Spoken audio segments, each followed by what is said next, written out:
Yes, hello friends. Today we will see the construction and working of universal dividing head. The important part of universal dividing heads are worm and worm gear. This worm gear and this is worm. Index plate. This is the index plate. Sector arm. Change gear spindle, index crank, this index crank, and this crank pin plunger or carrier, dead center and driven shaft, etc. etc.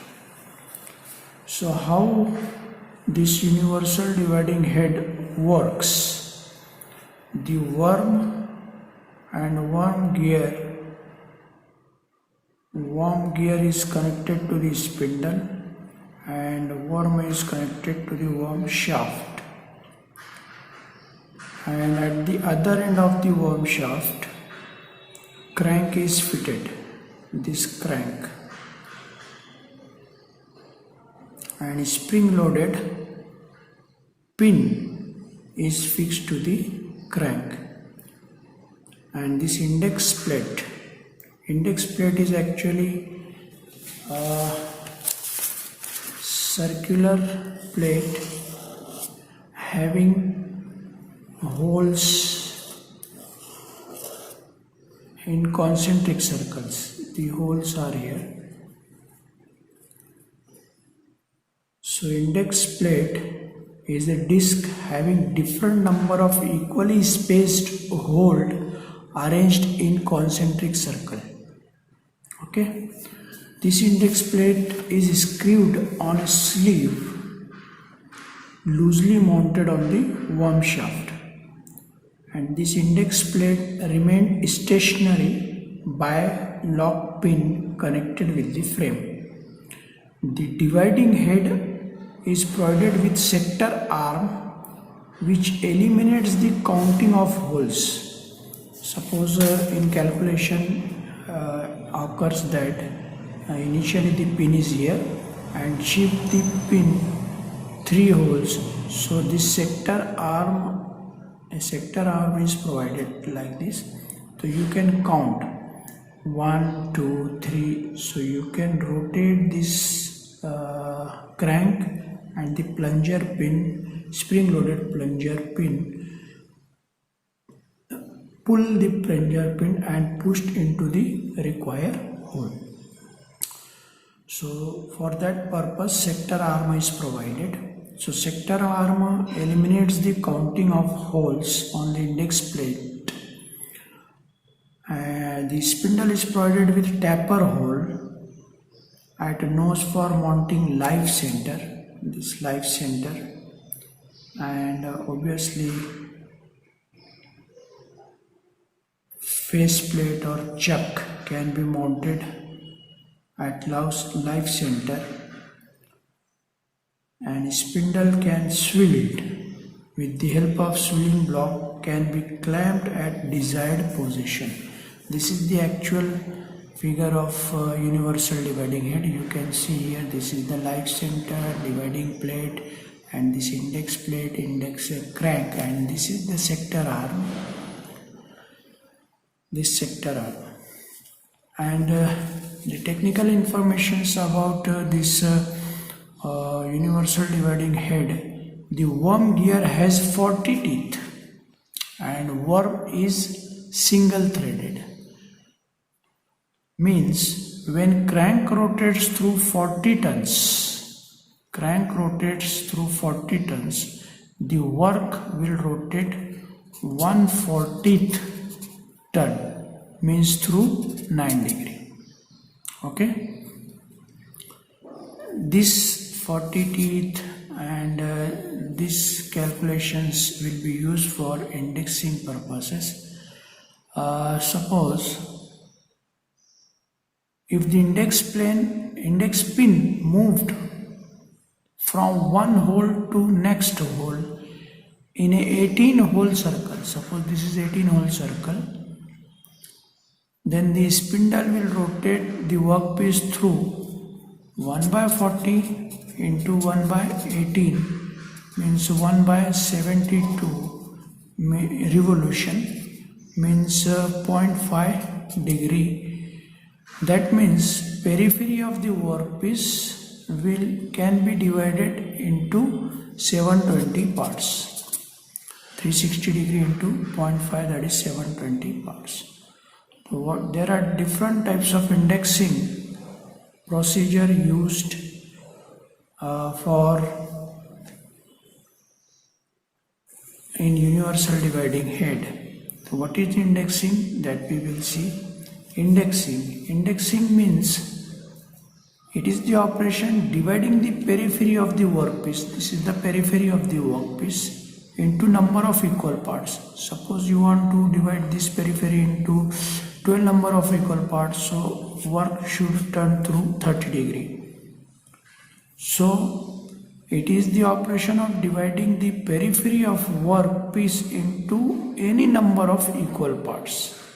Or you can say it is the operation which rotates the workpiece through certain number of degrees for purpose of dividing parts. Just I have given the example. If you want to divide this periphery into 12 number of equal parts, that means 360 divided by 12, the work should turn through 30 degree.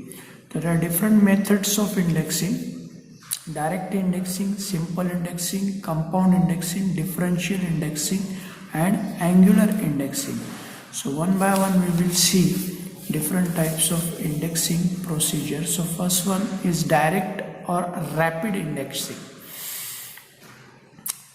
The worm and worm wheel of index head is disengaged. The procedure for direct indexing is we have to disengage the worm and one wheel. Index plate having 24 holes.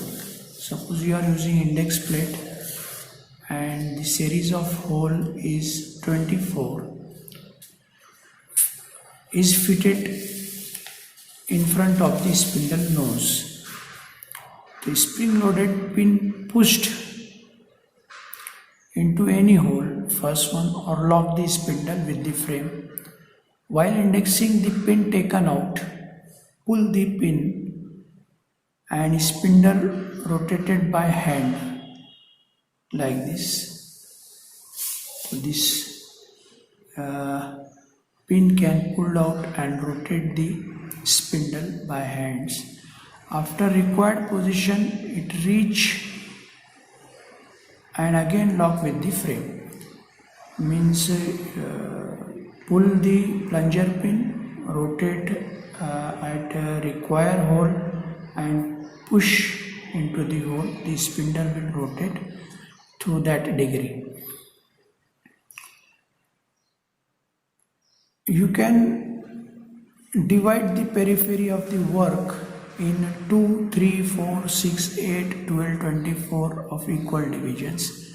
This process is used for milling actually square, hexagonal nut and bolts on milling machine. We are using 24 number of holes on the index plate, and this is the N. Suppose you want to make the hexagon of hexagonal headed bolt. The N means the number of sides required, you can say, number of holes to be moved, equal to 24 by N. Suppose we need 6 sides, so 4 will be the answer. So you have to move, suppose first position on 24 hole series circle, so you have to move the 4 holes. So from here 1, 2, 3, 4, so R will be here. So automatically that workpiece rotate through 60 degrees. Okay. Then plain or simple indexing. In this type of indexing methods, a universal dividing head is required for this indexing, and different types of plates, index plates, are required. Plate 1 having series of hole 15, 16, 17, 18, 19, 20, index plate 2, 21, 23, 27, 29, 31, 33, index plate 3, 37, 39, 41, 43, 47 and 49. Same procedure by removing the crank pin.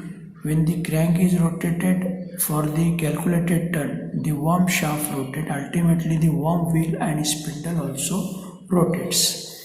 And index plate remains fixed by means of lock pin. And index crank movement is 40 by N. 40 by N. In previously I have told you 40 by N, where N is the number of division required.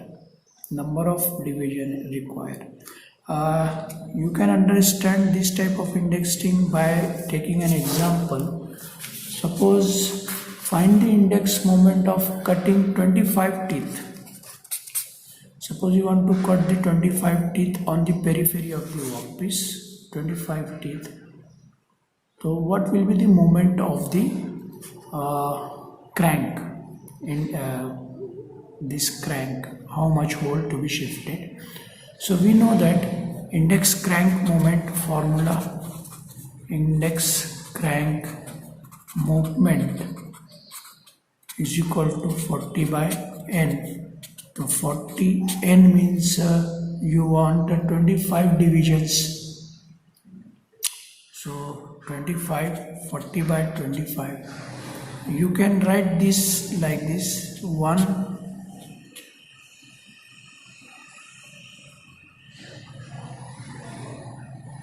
3 by 5. Okay, 1 3 by 5. So 4 by 5.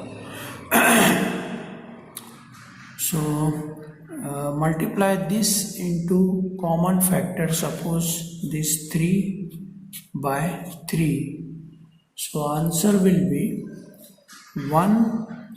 9 by 15. It means that index moment will be one complete turn. This one indicates that index moment will be one complete turn of index crank and 9 holes on 15 holes index plate. The index plate should be used having series of 15 hole and one complete turn. From here, suppose one complete turn, 9 holes, 1 2 3 4 5 6 8 9, and this number of hole on the series is 15. So this is the method of simple indexing or plain indexing. I have given one example. Suppose you want 25 teeth on the periphery. So 40 by 25, you can write this 40 by 25 as 1 3 by 5. So multiply this with common factor 3 by 3. The answer will be 1 9 15. It means that one complete turn of 15 number of holes, whole series, and 9 hole to be shifted. Okay. So you can say the whole number of crank is rotated through that complete number of turn. If the crank moment is whole number and fraction, the numerator and denominator of the fraction are multiplied by suitable common number, which will make the denominator equal to the number of holes plate used, and numerator will denote number of holes to be moved. So this is the plain or simple indexing. In next lecture we will see another topic.